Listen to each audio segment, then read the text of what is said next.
Good afternoon. First of all, let me convey my warm words of appreciation to my friend and colleague Zbigniew for co-hosting the Bucharest 9 meeting of today and yesterday, and for organizing this in a very, I would say, perfect shape. Thank you for your hospitality, and let me just say that indeed, this format, which was created by the presidents of Romania, Mr. Klaus Iohannis, and President of Poland, Mr. Andrzej Duda, back in 2015, has proved its added value because it is a very important platform of coordination among the nine allies of the eastern flank, which is so important nowadays, taking into account the security situation in our neighborhood. At the same time, it is a platform for transatlantic consultation because it was very largely used last year and even before the war started in Ukraine to consult with the United States. And we are meeting just 1 month after our presidents attended the Bucharest 9 Extraordinary Summit in Warsaw, together with President Biden and with the NATO Secretary General, which proves that indeed this initiative, this platform of consultation is extremely important for the transatlantic cooperation.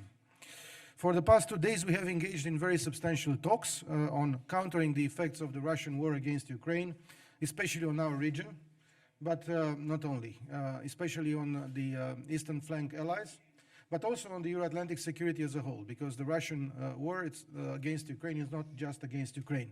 It is also against the core parameters of the European and Euro-Atlantic security architecture.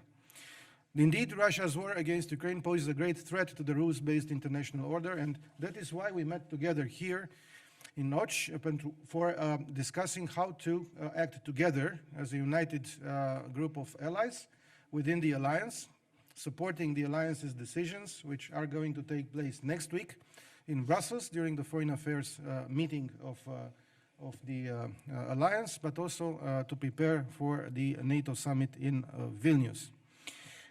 As far as Romania is concerned, I have underlined, and I think all other colleagues have underlined, the importance of continuing to support in a strong manner Ukraine in order to increase its security, in order to be able to cope with the Russian aggression, to push back the Russian aggressor, and to win this war. Because as I emphasized not only once during these 2 days, in order to bring back peace in our region, we need for Ukraine to win this war, and this is the only option that we have. So we will make sure that this will happen, and this is our task for the ministerial next week in Brussels, but also for the Vilnius summit in July. And I have reiterated the Romania's strong commitment in order to support Ukraine on all dimensions, especially on the sanctions, on the isolation of Russia at international level, in order to fight against impunity for Russian officials. We are just today, 1 year after the Bucha massacre was discovered. So I think it's extremely important to join our forces in order to make the Russian officials accountable. Since the start of the war, we have facilitated the transit of over 14 million tons of grain and other agricultural products through Romania, which is more than half of what was exported through the solidarity lanes of the European Union. And we have also welcomed over 3.8 million Ukrainian refugees in Romania. And there is much more that we have done. I also reaffirmed today and yesterday Romania's commitment towards the open doors policy of NATO. This is extremely important because as we come closer to the Vilnius summit, we need to find the ways to have progress on the aspiration of Ukraine to become a NATO member. And I think we have to work hard together with the other allies in order to have such progress in line with the decisions of the Bucharest summit of 2008. And I have also underscored our commitment to support the NATO-EU coordination, which is extremely important these days in order to ensure the success of Ukraine's self-defense efforts. I have underlined, as Zbigniew has underlined, the importance of the full implementation of the decisions of the NATO summit of Madrid of last year, of last June, especially those concerning the long-term consolidation of the deterrence and defense posture on the eastern flank, so as to achieve the goal of forward defense, which was discussed and included in the documents of the Madrid summit. This is extremely important for us. And as President Iohannis mentioned during the B9 summit last month in Warsaw, we need to ensure a coherent vision of the entire eastern flank, of the forward defense on the entire eastern flank, which requires the implementation of all decisions taken in Madrid last year. Special attention needs to be paid in order to ensure a consolidated, integrated, and coherent posture on the whole of eastern flank.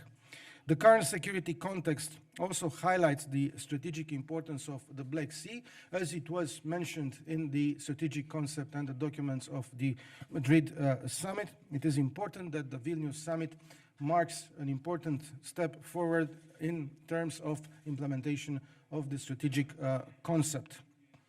I have also emphasized the need of enhanced measures to ensure security in the region, and I use this opportunity to recall that the transatlantic relation is the cornerstone of the Euro-Atlantic security. So, both of us have underscored how important it is to have the US presence on the ground, not only with troops, but also with prepositioned equipment, because this is crucial, and I think we need to work to grow the US presence in our region on the eastern flank in terms of troops and equipment.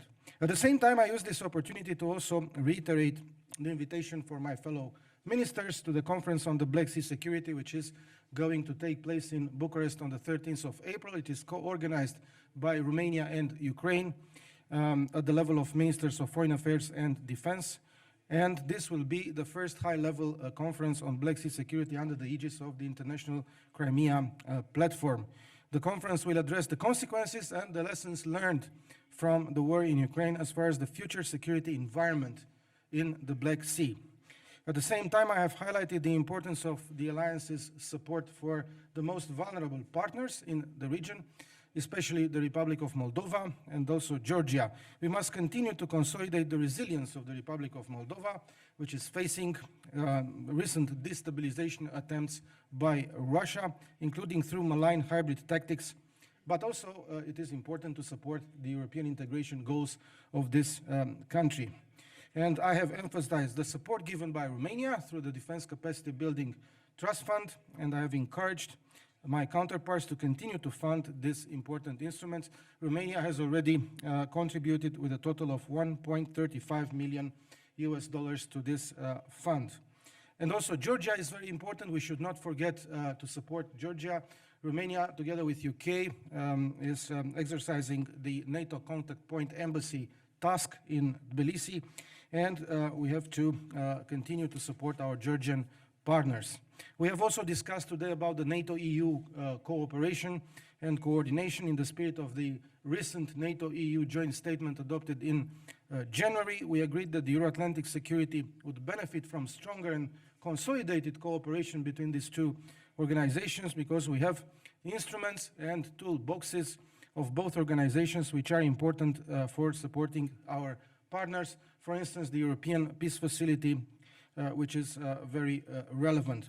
And I have also welcomed the finalization of the ratification of the Finland's protocol of accession to NATO. This is a historical moment and an important step forward in consolidating the alliance, which will become stronger, but it is also very important to have, as soon as possible, the same result as far as Sweden is concerned. So this Bucharest 9 format, let me conclude by saying this once again, has reconfirmed its relevance since the beginning of its existence in 2015. It has facilitated our coordination, it has facilitated the transatlantic link, and it has facilitated and consolidated our unity, but to the benefit of the alliance as a whole. So thank you once again, dear Zbigniew, for your efforts and the efforts of your team to organize in perfect conditions this event here in your native town, which is a beautiful place to be. I'm glad that I'm here once again after the OSCE Ministerial, which you have also organized in perfect conditions. And last but not least, please take a look at the chairperson's summary that we have together Zbigniew and I drafted, which is encapsulating the essence of the discussions of yesterday and today.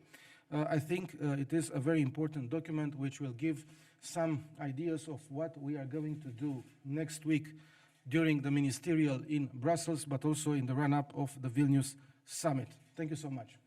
Thank you, ministers. Dokument zostanie odpowiednio